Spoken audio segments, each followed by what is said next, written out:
Bonjour YouTube, vous êtes actuellement sur la chaîne officielle de UPDF. Aujourd'hui, je vais vous présenter toutes les fonctionnalités du PDF sur iOS. C'est un éditeur basé sur l'intelligence artificielle qui est spécialement conçu pour tous les appareils iOS, que ce soit iPhone mais également iPad. On aura beaucoup de fonctionnalités telles que la gestion des PDF, l'organisation et même la modification des PDF. Mais avant de commencer, n'hésitez pas à télécharger UPDF pour iOS avec le lien dans la description et surtout de suivre les étapes une par une si vous voulez tout connaître sur UPDF pour iOS. Sans plus tarder, commençons la vidéo. Alors maintenant, rentrons directement dans les caractéristiques techniques de l'application UPDF pour iOS. Je vais vous présenter toutes les fonctionnalités qu'on a sur UPDF pour iOS. Déjà, je vais vous parler de UPDF AI, c'est l'intelligence artificielle de UPDF. Vous allez pouvoir y accéder avec le petit bouton juste en bas, ici. Et là, vous pouvez constater que j'ai déjà commencé à parler avec lui. Là, c'est pour parler, pour lui demander ce que vous voulez. Ça peut être résumer, traduire, expliquer et j'en passe. Mais vous allez pouvoir également analyser un PDF en sélectionnant le PDF directement, moi, depuis mon UPDF Cloud. On y reviendra par la suite de la vidéo pour UPDF Cloud. Vous cliquez dessus et là, vous choisissez un des fichiers que vous souhaitez. Moi, du coup, je prends celui qui est sur mon cloud. UPDF AI va analyser ce document et va nous faire un petit résumé. Donc là, vous pouvez constater qu'on a ce résumé là, mais vous allez également avoir d'autres possibilités, traduire par page par exemple, ou bien même résumer par page, et j'en passe. Vous allez également pouvoir numériser un fichier PDF. Pour ce faire, vous allez cliquer sur le petit bouton plus et cliquer sur numériser. À partir de là, vous allez pouvoir, si vous n'avez pas autorisé à regarder votre caméra, vous cliquez sur autoriser. Et à partir de là, vous allez devoir prendre un document. Je prends l'exemple avec ce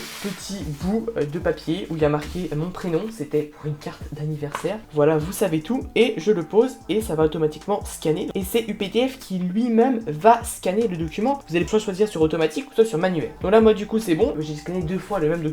Je vais le supprimer parce qu'honnêtement ça me sert à rien. Donc là pour le coup c'est pas ce qui nous intéresse dans la vidéo, donc on va passer à la prochaine fonctionnalité. Maintenant parlons d'une autre fonctionnalité, la fonctionnalité modifier un PDF. Vous allez pouvoir modifier des textes, des images et même des liens. Par exemple vous pouvez modifier cette image là, donc vous allez cliquer tout en haut et je vais par exemple cliquer sur les images et vous allez pouvoir importer une image. Par exemple cette photo que j'avais pu réaliser et vous allez pouvoir mettre une image. Mais vous allez également pouvoir renier les images présentes dans le PDF. Ça du coup vous pouvez constater que c'est pas moi qui l'ai importé et vous allez même pouvoir la remplacer ou même carrément l'enlever pour remplacer cette image là. Bon là pour le coup je vais l'enlever également parce que c'est pas ça qui m'intéresse, mais vous allez pouvoir faire un tas de choses et même modifier le texte. Vous allez cliquer directement sur texte et ici vous allez pouvoir par exemple bouger le texte. Vous allez même pouvoir modifier la couleur juste ici, changer la police d'écriture, également la taille et même le mettre en gras ou non, en italique et même changer la disposition où ça va. Est-ce qu'on va pouvoir centrer le texte, le mettre à gauche, le mettre à droite ou même faire ce que vous voulez. Vous allez également pouvoir mettre des liens vers des sites web. Par exemple, vous allez pouvoir cliquer sur le bouton juste ici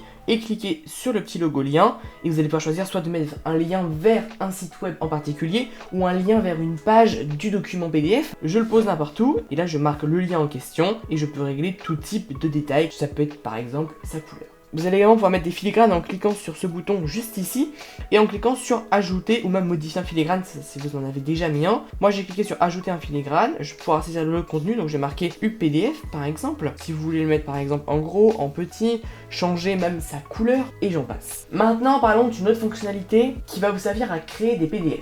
Pour ce faire, vous allez cliquer sur le petit bouton plus juste ici et cliquer sur créer un PDF avec plein de styles différents. Ça peut être des petits pointillés, une grille, des notes, même des fonds, ça peut être coucher de soleil, bord de mer, crépuscule, désert, herbe et ciel nocturne. On a plein d'options de personnalisation. Maintenant parlons d'une autre fonctionnalité, la fonctionnalité de pouvoir annoter un PDF. Vous allez pouvoir utiliser des outils d'annotation tels que des stylos, des marqueurs, des surligneurs, des gommes et j'en passe. Pour ce faire, vous allez cliquer juste ici avec le petit logo crayon et vous allez pouvoir soit directement dessiner sur ce PDF là. Donc nous, bon, c'est pas réellement ce qui nous importe parce que c'est pas très beau. En plus, je ne sais pas faire de beaux dessins. Mais pour vous montrer d'autres options, vous allez pouvoir par exemple faire un marquage en particulier. Ça peut être barrer du texte. Je vais vous le montrer maintenant. Vous avez vu que je barre du texte. Même ça peut être souligner un texte. Alors attendez, voilà, je souligne ce texte et choisir bien sûr la couleur et même souligner le texte d'une façon différente. Voilà, vous pouvez le constater juste là. Et vous allez avoir plein d'autres types d'annotations. Par exemple, vous allez pouvoir ajouter des zones de texte. Alors, je vais pouvoir ajouter une zone de texte juste ici. Alors, attendez, je clique sur texte et vous allez pouvoir constater que je peux marquer, par exemple, image, test. Voilà, c'est vraiment juste pour vous montrer. Changer, bien évidemment, la couleur. Voilà, la police d'écriture. mais également la taille. Maintenant parlons d'une autre fonctionnalité qui se rapproche de la fonctionnalité texte, c'est la fonctionnalité note. Vous allez pouvoir également mettre des notes, c'est presque pareil que la fonctionnalité texte, mais là grâce à cette note là, le texte de la note ne va pas s'afficher, c'est que quand vous allez passer le doigt dessus qu'elle va s'afficher. Par exemple, je remarque toujours UPDF, hop, je clique sur OK et je la fais défiler. Et là quand je clique dessus, je clique sur note et là je constate qu'elle apparaît. Et aussi quelque chose que je n'ai pas souligné, c'est que la personnalisation, l'édition va se faire par les paramètres d'Apple. Par exemple, vous allez vouloir enlever la note, vous allez cliquer sur enlever, c'est le panneau qui s'ouvre, c'est un panneau de chez Apple, ça fait une transparence dans l'écosystème d'Apple. Vous allez également pouvoir mettre des formes à ce texte là, des autocollants, je vais vous montrer ça directement comment on fait. Vous allez cliquer juste ici et là vous allez avoir accès à plein d'autocollants disponibles. Ça peut être par exemple une petite main pour indiquer quelque chose, mais vous avez plein d'autocollants disponibles et vous allez pouvoir en choisir ce que vous souhaitez. Vous avez également des tampons disponibles pour pouvoir marquer des tampons, par exemple le corriger, réviser, approuver, et vous allez pouvoir constater qu'on aura la date et surtout avec quel appareil on a fait ça. Corriger, iPhone, 19 juin 2024 à 14h37, c'est le jour et l'heure où je tourne la vidéo. Mais également une autre option de signature, vous allez pouvoir soit signer manuscritement, donc ça peut être comme ça, donc moi je marque test, terminé, vous allez pouvoir cliquer sur par exemple enregistrer, ou même enregistrer sur le cloud, si vous voulez qu'elle soit disponible sur tous vos appareils.